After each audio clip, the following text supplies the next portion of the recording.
오늘은 이 본문의 말씀을 가지고 주를 더 가까이 하자, 이러한 제목으로 말씀을 드리겠습니다. 인간의 모든 슬픔은 하나님으로부터 멀어진 데서 왔습니다. 그 로저 봅슨이라는 기자가 아르헨티나 대통령을 찾아가서 인터뷰를 하였을 때 그 대통령이 이렇게 말했습니다. 남미는 지하자원이나 기후 조건이나 자연 환경이 훨씬 북미보다 좋습니다. 그런데 북미는 잘 살고 남미는 왜 얻어먹는 나라가 되었는지 아십니까? 봅슨이 대답을 못하니까 아르헨티나 대통령이 또 말합니다. 단 한 가지입니다. 남미는 스페인 사람들이 하나님보다 황금을 캐러 왔습니다. 그러나 북미는 청교도들이 하나님을 바로 섬기기 위해서 찾아왔습니다. 하나님을 찾은 북미는 하나님을 또 찾고 황금을 찾았습니다. 그러나 황금을 찾은 남미는 황금도 잃고 하나님도 잃었습니다. 그렇게 말하더라는 것입니다. 그 노벨 문학상을 수상했던 세계적인 작가 해밍웨이는 그 믿음의 가정에서 태어났습니다. 그의 할아버지는 D.L. 무디와 함께 복음을 전했던 신앙의 사람이었습니다. 그의 집은 플로리다 바닷가에 위치하고 있어서 참 아름다운 곳으로 많은 사람이 발길이 끊어지지 않는 곳이었습니다. 그는 풍요로웠고 행복의 조건을 다 가졌습니다. 그러나 그가 하나님을 멀리 떠났기에 이런 말을 했어요. 나는 건전지가 다 떨어지고 전원이 없어 불이 들어오지 않는 라디오 진공관처럼 외로움과 공허함 가운데 살고 있다. 이런 말을 남기면서 스스로 자기가 자살을 했어요. 아무리 화려하고 다 갖춰 있어도 하나님을 떠나니까 공허하고 비극이 찾아온 것입니다. 북극과 남극에는 만년설이 있습니다. 그 이유는 태양과 이렇게 각도가 멀어져서 태양빛이 닿는 양이 적기 때문에 그렇습니다. 한마디로 말하면 태양과 거리가 멀기 때문에 그런 얼어붙은 동토가 됐다는 것입니다. 우리도 하나님과 멀어지면은 우리 주변이 하나둘씩 얼어붙게 되는 것입니다. 그러므로 우리는 하나님을 가까이 해야 됩니다. 하나님과 가까워지면 봄철에 눈이 녹듯이 모든 삶의 문제가 녹아내리기 시작한다는 것입니다. 그러므로 우리는 열심히 주를 가까이 하는 것이 복입니다. 그 옛날 중국 전국 시대에 맹자 어머니가 맹자 교육을 위해서 3번이나 집을 옮겼다고 합니다. 한 번은 묘지가 가까운 곳에 이사를 했는데 맹자가 매일 장례식 흉내를 내는 거예요. 그래 안 되겠다 싶어서 이제 시장 가까이 가서 이사를 했어요. 그랬더니 맹자가 자꾸 공부는 안 하고 매일 장사하는 흉내만 내더랍니다. 그래서 여기도 안 되겠다 싶어서 서당 가까운 데로 갔어요. 그러니까 이번에는 열심히 글 읽는 흉내를 내면서 공부를 하면서 나중에 위대한 학자가 되었다, 이런 말이 있습니다. 신앙생활도 마찬가지입니다. 부지런히 주님을 찾고 가까이 하면 훌륭한 신앙가의 인격자로 성장하지만은 세상과 짝하여 버리면 하나님과 멀어지고 신앙은 곤두박질 치며 실패와 낭패가 당하는 것입니다. 그럼 오늘은 주를 가까이 하려면 어떻게 해야 되고 주를 가까이 하는 자가 받는 복은 무엇이냐 한번 생각하면서 은혜를 나누겠습니다. 첫 번째로 주를 가까이 하려면 죄를 회개해야 되는 것입니다. 죄는 하나님과 우리 인간을 갈라놓습니다. 이사야서 59장 2절에 오직 너희의 죄악이 너희와 너희 하나님 사이를 갈라놓았고, 이런 말씀했어요. 우리가 죄 가운데 있으면 하나님은 멀게 되는 것입니다. 그러므로 우리는 수시로 내 자신을 살피면서 죄와 허물이 발견되면 즉시 회개해야 됩니다. 그럴 때 하나님께서 우리를 불쌍히 여기시고 우리에게 가까이 오십니다.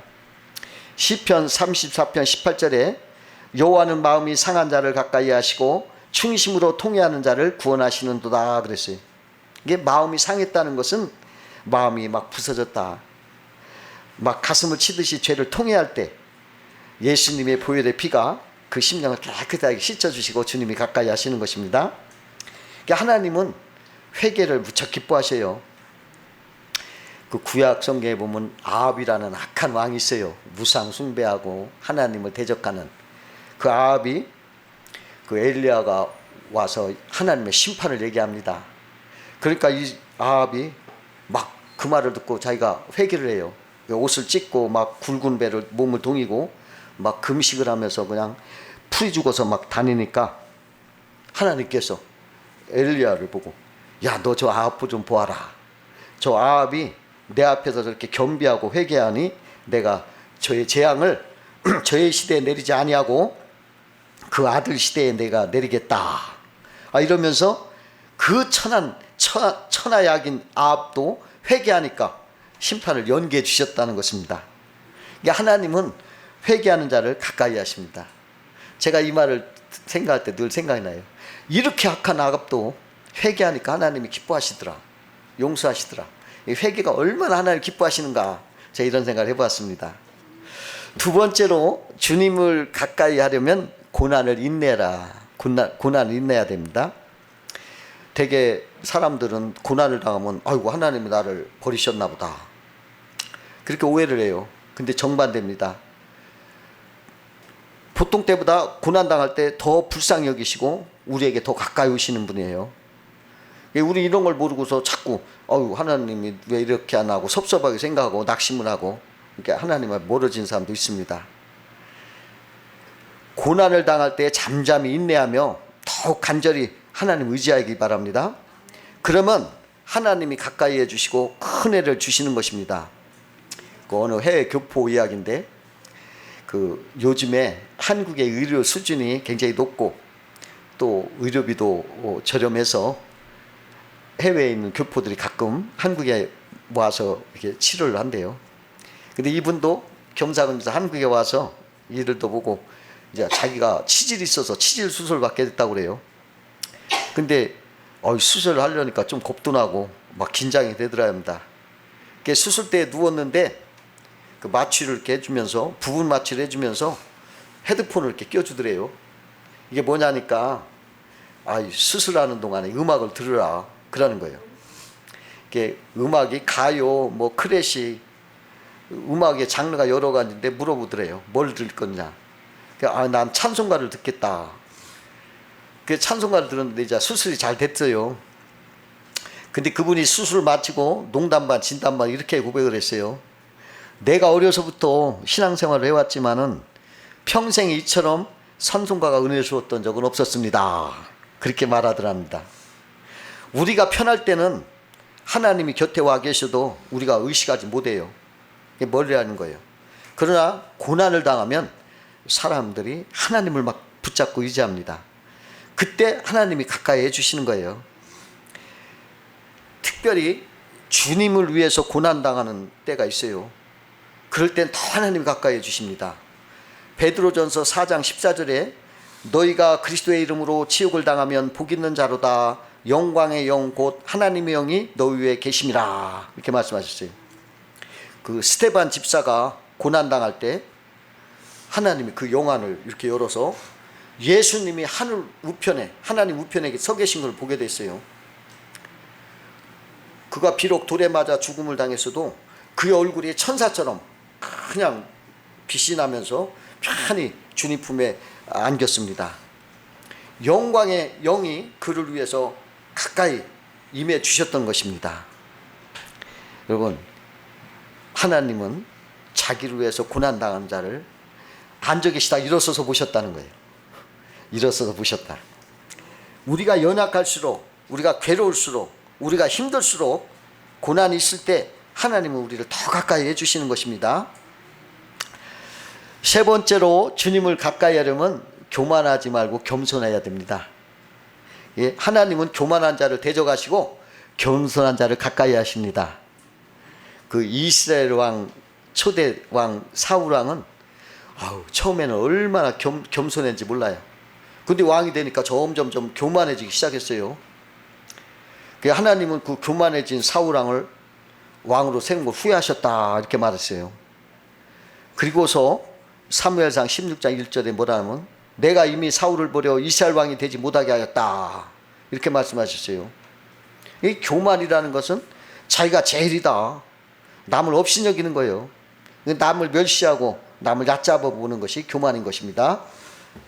그 한 택시 운전사가 서울에서 흑인 병사 2사람을 태우고 의정부로 한참 가고 있는데 친구한테 전화가 온 거예요. 지금 어디 가냐? 그러니까 택시기사가 지금 연탄 2장을 싣고 의정부로 가고 있어. 그래요. 그러니까 택시가 의정부에 도착하자 2 흑인 병사가 내리면서 500원을 주고 내리는 거예요. 깜짝 놀라서 왜 500원만 내십니까? 그러니까 여봐요, 연탄 2장이면 500원 아닙니까? 그 말하는 걸 다 알아들었어요. 자기들이 껌으니까 연탄으로 하고 두 명이니까 2장 했다고.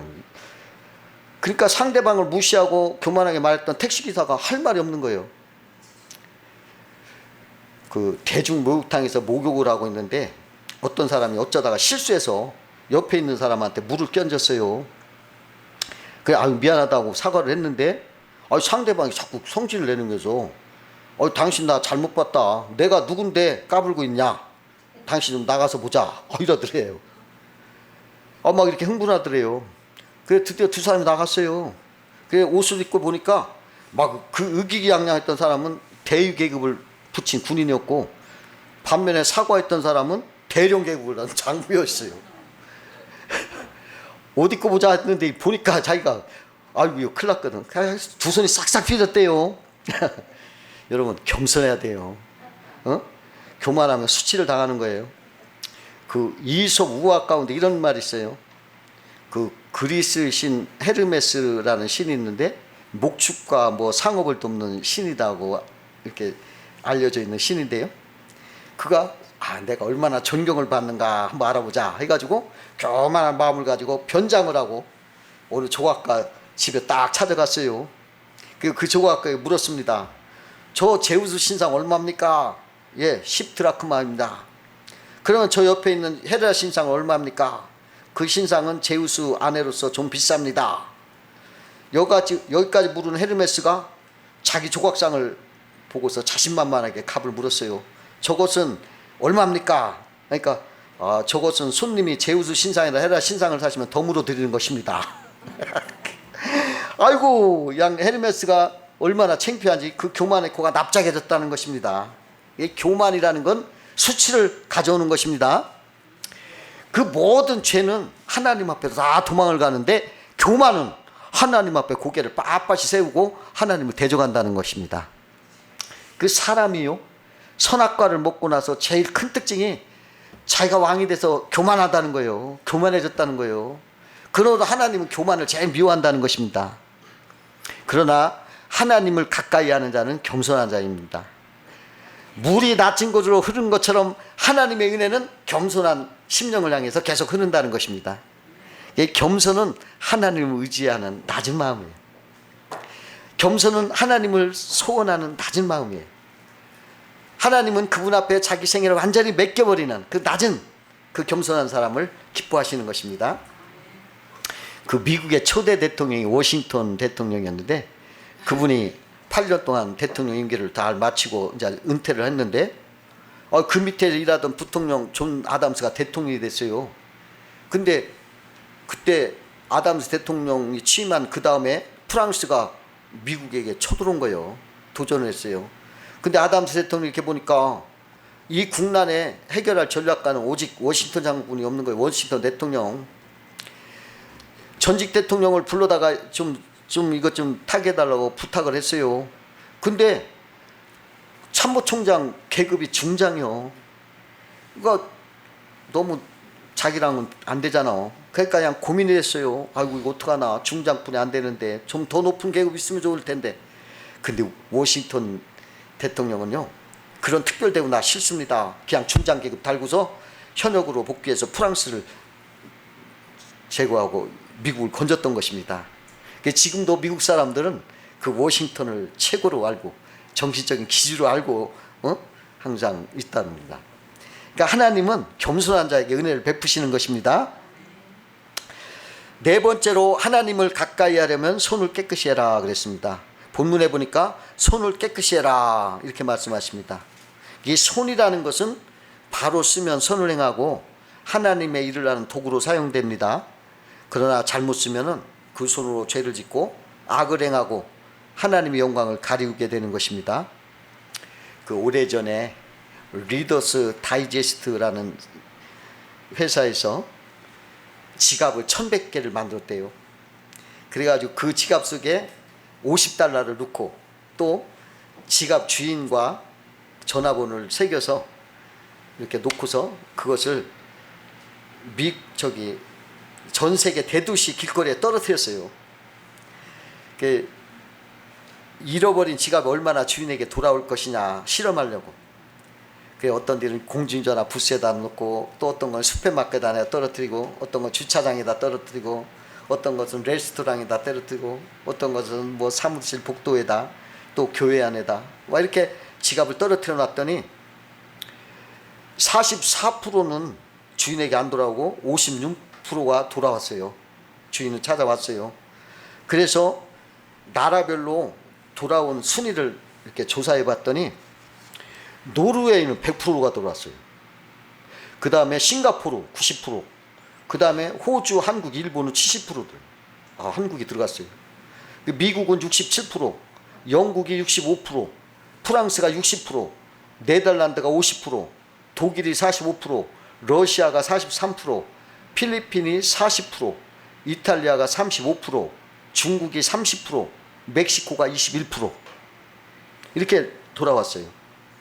그리고서 이 돌려준 사람들이 뭘 하는 사람이냐 한번 조사를 해봤더니 어릴 때부터 가정에서 정직을 배웠던 사람들, 그렇게 배우고 자란 사람들이 많이 돌려줬고 신앙을 가진 사람들이 다 이렇게 돌려주더라는 것입니다. 그러니까 어릴 때부터 정직을 배우고 신앙을 가진 사람들은 다 이렇게 돌려주더라는 것입니다. 이게 손이 깨끗하는 거죠. 그 유치원에 다니는 아들이 거짓말을 깜찍하게 하는 걸 보고 엄마가 충격을 받은 거예요. 어떻게 이 거짓말하는 버릇을 고쳐줄까 궁리하다가 이놈 하고 총공요법을 썼어요. 엄마가 아들에게 말했어요. 네가 만일 다시 거짓말한다면 둑불 달린 마귀가 불을 내뿜는 혀를 낼름거리면서 밤에 찾아와 거짓말하는 아들을 잡아서 화성으로 데려간단다. 그리고 깜깜한 골짜기에서 50년을 일하게 한단다. 그러니까 그 말을 듣고 꼬마가 그냥 겁에 질린 표정이 됐어요. 그러니까 엄마가 그게 만족했어요. 그래서 물었습니다. 얘야, 다신 거짓말 않겠지? 그렇지? 그러자 꼬마가 엄마는 더 큰 거짓말을 했어요. 그렇게 대답하더라는 거예요. 여러분, 손을 깨끗이 하라는 것은 정직해라, 거짓말하지 마라, 경건하게 살라는 것입니다. 하나님은 행실이 바른 그런 손이 깨끗한 사람을 가까이 하신다 이것입니다. 다섯 번째로 하나님을 가까이 하려면 하나님의 말씀을 가까이 해야 됩니다. 미국 3대 대통령을 지낸 토머스 제퍼슨은 성경을 열심히 정독하는 사람은 더 나은 시민, 더 나은 아버지, 더 나은 남편이 된다 이렇게 말씀했어요. 영국의 웨슬리 목사는 이렇게 고백했어요. 필요할 때 성경은 나의 침상이 되었고 어두울 때 성경은 나의 불빛이 되었네. 줄일 때 성경은 나의 만나가 되었고 두려울 때 성경은 나의 무기가 되었네. 일할 때 성경은 나의 연장이 되었고 찬양할 때 성경은 나의 악기가 되었네. 무지할 때 성경은 나의 교실이 되었고 헛발디뎌 빠질 때 성경은 나의 반석이 되시네. 위기 때 성경은 나를 보호해 주었고 세상 떠날 때 성경은 나의 천국 시명과 상속권이 되었네 이렇게 말했어요. 성경은 우리 인생의 나침판입니다.